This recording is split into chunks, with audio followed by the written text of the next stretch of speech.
Shelia in the Gangsta Goodies Kitchen. I know I'm on this side today, right? So I have a special guest. Can you tell everyone your name? Erik Stafford. Okay, and so Erik wants to learn how to make curry chicken. So I'm going to show him how to do that, and I'm going to show you guys how to step through it too.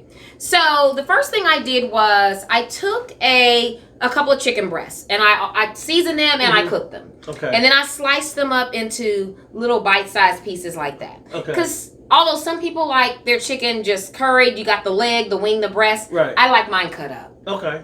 And so that's all seasoned and ready to go, y'all. Okay?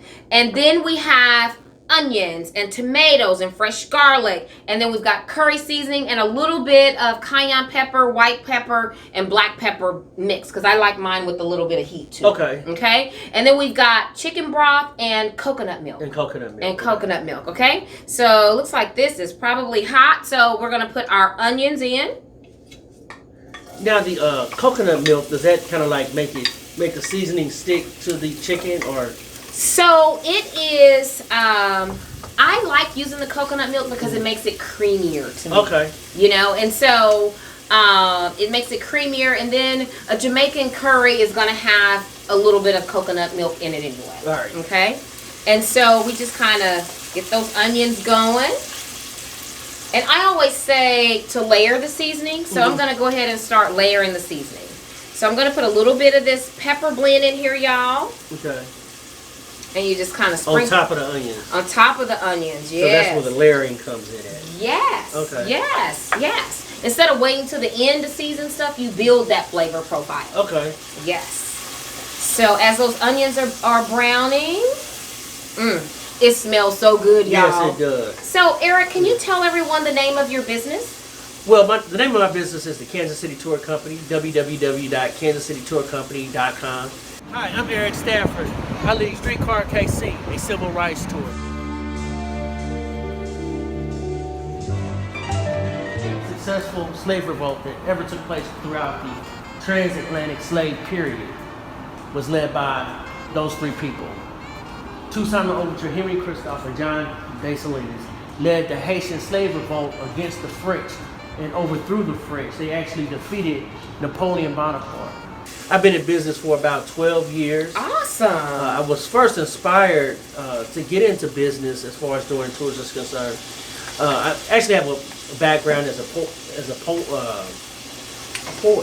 I haven't done any poetry in a while, but yeah, that's my background, was poetry. People know me as far as doing poems down at CMSU, where I got my degree in history from. Love it. I was kind of like, not the campus poet, but I did a lot of poetry on campus back then. I love it. In the Can you smell that onions and garlic? So we just put in about 2 to 3 tablespoons of chopped garlic, fresh garlic. Or if you don't want to chop it yourself, buy that jar of garlic that's already chopped up. Chopped up. And so then we're going to add a little bit more seasoning. Now what is that? So this is just a pepper blend. A pepper blend, okay. And so next, yeah, I can really smell it now. Can't you smell that? Oh, yeah. I know. I keep saying that one of my grandsons is going to invent smell-o-vision. Probably make a ton of money. Yes, absolutely. And then just a few tomatoes, you know. I like tomatoes. It's not necessarily the traditional way, but, you know, I like tomatoes. That's your style. That's my style. So put little tomatoes in there. Yeah, so I first got involved or passionate about history while I was at Penn Valley Community College. Okay. And so I had some fantastic teachers. My African-American history teacher's name was Dr. Gerald Hall. He went to Sumner High School. I've heard that name before, yes. Yeah, he went to Sumner High School over in Kansas City, Kansas. I had Dr. Karen Curls. Lloyd Daniels, he was a mentor of mine. He taught over at Penn Valley, and he was actually a poet.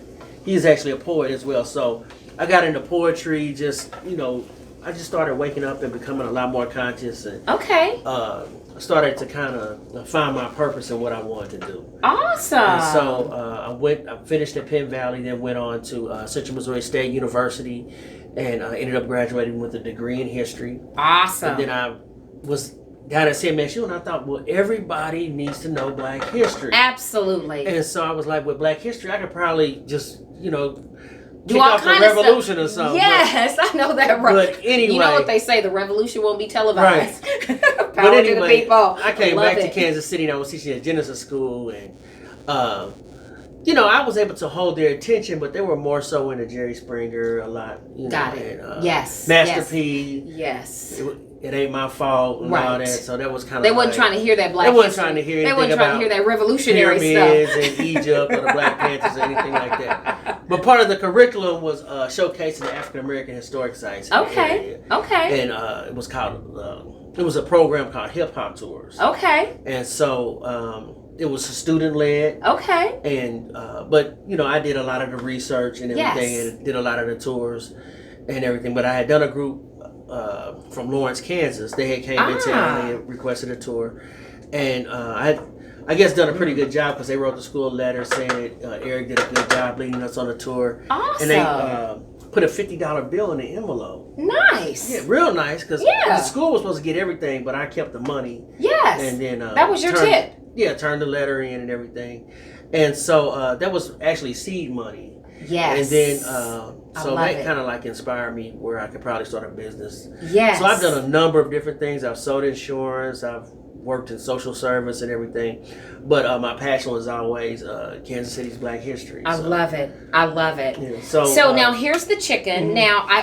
Now, you get I think I use 2 chicken breasts. Okay. And I season the chicken breasts. And then I just put them, in a cast iron skillet and with a little bit of grapeseed oil and let them cook. Oh, grapeseed oil. Wow. Mm-hmm. Okay. And then once they're done, I just slice that chicken as thin as I wanted it. Okay. Now, again, that's because I don't like the whole pieces of chicken in my curry. I want little pieces of chicken. And so we're going to dump that in there. Oh, man, that looks awesome. Mm-hmm. Wait till you taste it. And so then the next thing we're going to add, and that's actually going to be it, and then we'll let it simmer. We're going to add a little bit of coconut milk, y'all. Okay. Now, so curry chicken is a West Indian food, and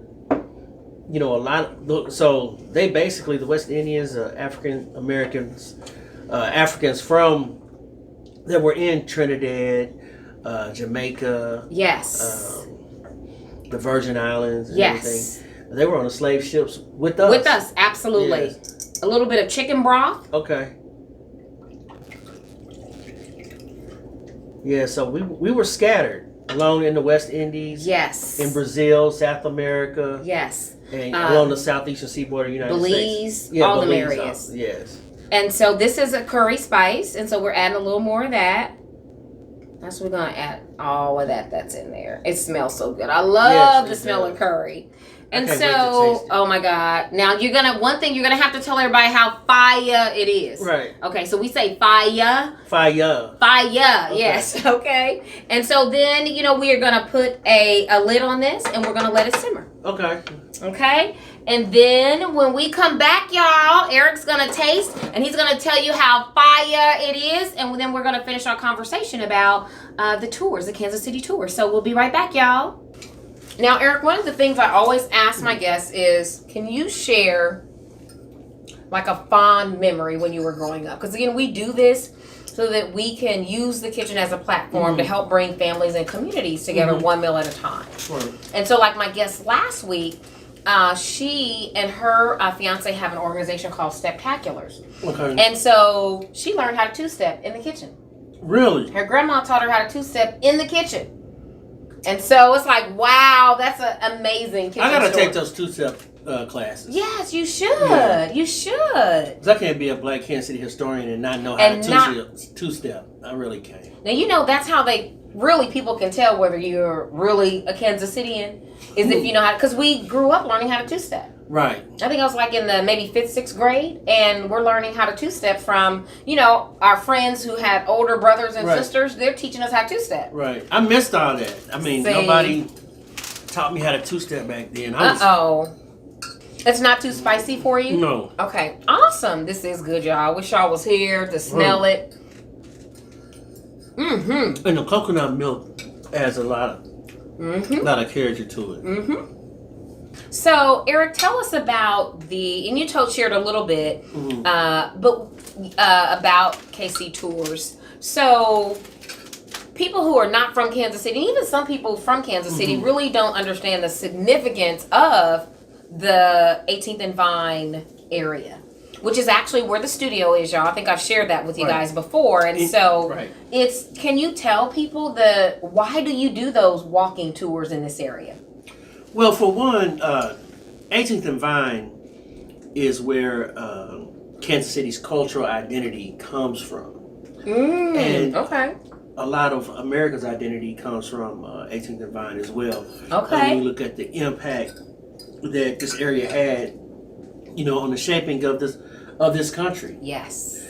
For instance, the National Negro Leagues. Yes. The Negro National Leagues. Yes. Was founded here in 1920 at the Purcell YMCA. Okay. And the Purcell YMCA, when it was built, it was the largest building west of Chicago, purpose for the exclusive use of colored people. It was open 24 hours a day, 7 days a week. It had 46 dormitory rooms, a gymnasium, cafeteria, and a swimming pool. It was open 24 hours a day. Wow. Yeah, so it was the main socializing agent in the black community, in this community specifically.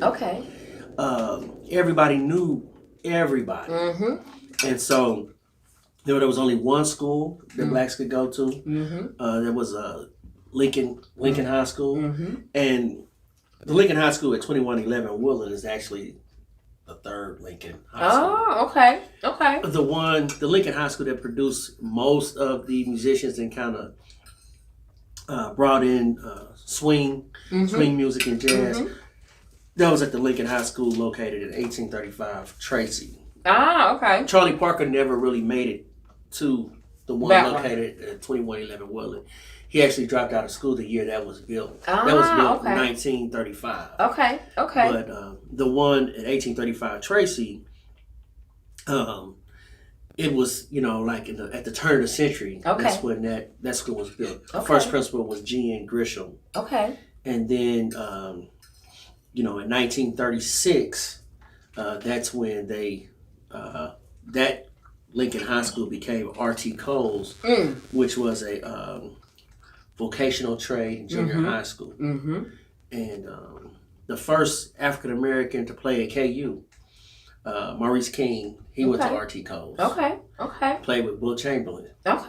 And Dr. Earl Thomas, he was the first principal at R.T. Cole's. But R.T. Cole's, he actually introduced manual trades into the Kansas City, Missouri School District. He was the first teacher, black or white. And he taught at the Garrison School for 50 years. Wow. The Garrison School is located in what they call Little Italy or Columbus Park. And it was in that area. See, blacks, at one point in time, before Plessy versus Ferguson in 1896, blacks and other ethnic groups, whites, whatever, lived amongst each other. In the Belvedere and the Hicks Hollows area. Over near where Columbus Park is. That's what they would call like the East Bottoms. But then after Plessy versus Ferguson, that's when they began to kind of separate the races and everything. And then people started moving along 12th Street. And so like around 12th and Charlotte, 12th and Holmes, that's where Dr. William J. Tompkins in 1906, he opened up a doctor's office. You may have heard of Leon Jordan. Yes. But his father, Leon H. Jordan, he had a club there. On 12th Street between Charlotte and Holmes. It was called the Autumn Leaf Club. And he was an early black Democrat. And Dr. J.E. Perry, he also had a doctor's office there as well. But there were no hospitals for blacks. And in 1903, there was a major flood that took place where the West Bottoms flooded out. The West Bottoms is actually Kansas City's first downtown. And we were so a lot of people don't realize it, but the Civil War started here first. In 1854. With the signing of the Kansas-Nebraska Act, which gave Kansas the opportunity to vote for itself, whether it be a free state or a slave state. And so over at the Shawnee Indian Mission, that's where they had the first election. It was an election to determine whether Kansas would be a free state or a slave state. Okay. It was established by the Reverend Thomas Johnson, and Johnson County is named after him. Okay. But and they elected to be a free state, and Missouri elected. Well, the first election, Missouri slave owners went over into Kansas and voted illegally for Kansas to be a slave state. Yeah.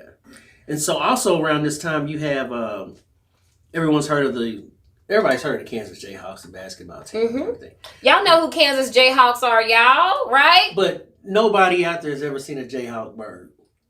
Probably not. Because they don't come in. Oh, they don't even exist. Okay. Right.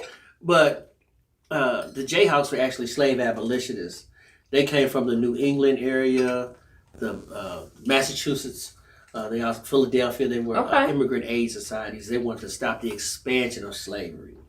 Got it. So that was around the 1850s where they started coming to this area because Kansas was hot. They wanted to, find out. Everybody was watching Kansas to determine to see whether it be a free state or a slave state. Okay. And so on your tours, people learn all of this? Mm-hmm. Wow. Yeah, they learned that on all my tours. It's kind of like the background of Kansas City. Okay. And so on my streetcar tour, I have a streetcar KC, a River City Civil Rights tour, and it's along the streetcar route. And so it goes from the River Market to Union Station. Okay. So that tour starts right at the Missouri River. Because that's how people used to travel back then, in the 1820s, 1830s. Okay. When the pioneers were settling in this area. Okay. They came by way of steamboat. Okay. That's why the Steamboat Arabia is down there. Yes. But it was actually, Steamboat Arabia was just one example of a steamboat that actually sank to the bottom of the Missouri River. On average, 3 steamboats sank per year. Oh, wow. Because these steamboats were heavily loaded. The settlers, they came from the south. That's why Kansas City has a lot of southern characteristics. Okay. Where does one gain all of that information? All of that, because for sure our kids aren't taught this kind of stuff, right? That you're talking about. So you did say you're a history major, so you just kind of I have a degree in history. Okay, but most of my education, what I talk about on my tours, all that information was obtained, after college. Got it. Okay, you just out there researching because you want to know. So when I first started doing tours, it was through Genesis School, which was a school for at-risk youth, and part of the curriculum was the hip hop tours. Yes. And they were created to keep young people engaged in history, and that's why they were called hip hop. And so with that, I was able to bring in and meet a lot of people that have done a great deal of preserving and protecting the integrity of our history. Got it. One of them being Sonny Gibson, Elvis Sonny Gibson. He went to RT Coles too. Okay. Not two. I didn't go to RT Coles, but he went to RT Coles. Okay. But he's written several books, Mecca of a New Negro and early Negro history. Okay. 2 volumes, and it's published some smaller books as well. But he's a mentor of mine, Lloyd Daniels, and just people, my parents, people that I've had the opportunity just to be exposed to. Got it. So many. Yes. But and then you share that in your tours. Right. I share that with my tour. I love it. But a lot of the information that I've obtained is just by reading on my own and just doing research. I've worked with Rodney Thompson, and I've done some research for him on documentaries on 18th Street and 12th Street. Okay. So, love it. I've just been blessed. Yes, I love it. Able to, then I have primary sources that are still living today that are in their 90s. I love it. That's something that, nothing can, invaluable. It's invaluable. You can't, absolutely. You cannot put a price tag on that. No. But because they're primary stories of people that have lived it. Absolutely. And by me being a native of Kansas City, born and raised here in Kansas City, and my family's from Kansas City, I probably have one of the largest families in Kansas City. Okay. That's a whole nother story. But, I have access to a lot of primary sources, and just, I just have that thirst for the preservation of our true story. Absolutely. And it is, I tell my daughters and my granddaughter all the time that it is up to us to tell our story. Right. Why do we sit around and wait for others to tell our story? Right.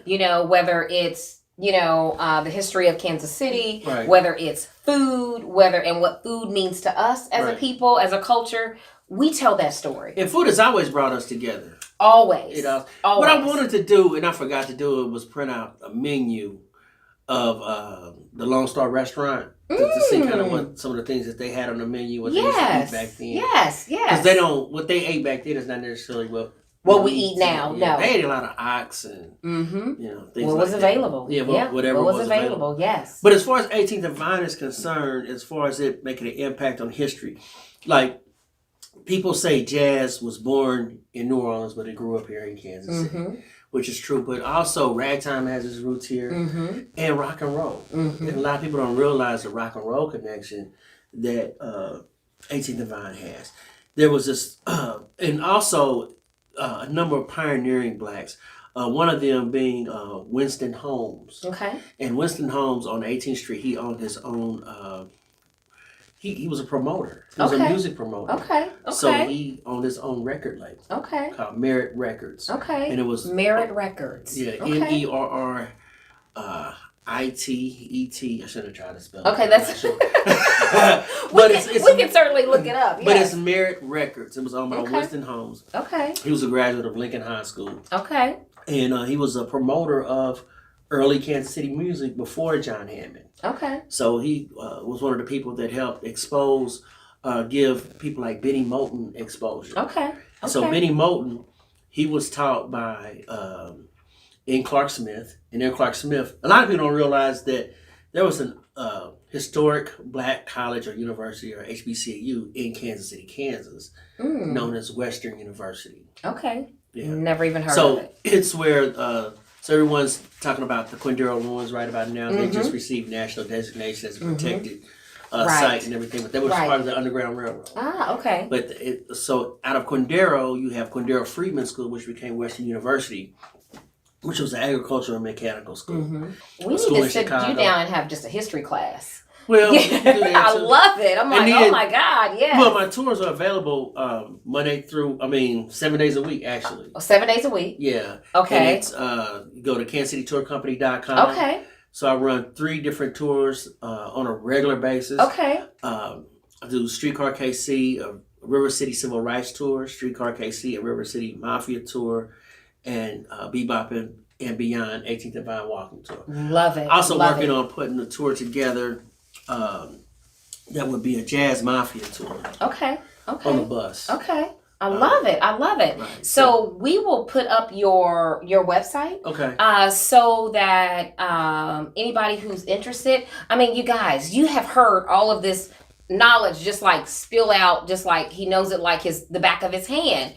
And what a jewel. I mean, to be able to tap into that. So Kansas City, if you haven't gone, I mean, we live in the city, but we don't know this information for the most part. Most of us don't. So tap into it, know your culture, especially your black culture, and enjoy the tour. Right. Yes. And www.kansascitytourcompany.com. Awesome. Eric, thank you so much for coming. Thank you for having me. Absolutely. And thank my you pleasure. for the curry chicken. Yes. So now you'll be able to go home and make it for your family. Yes, and it is fire. There we go, y'all. Y'all heard it from him. So peace out. You guys enjoy the rest of your Sunday, and we'll see you soon.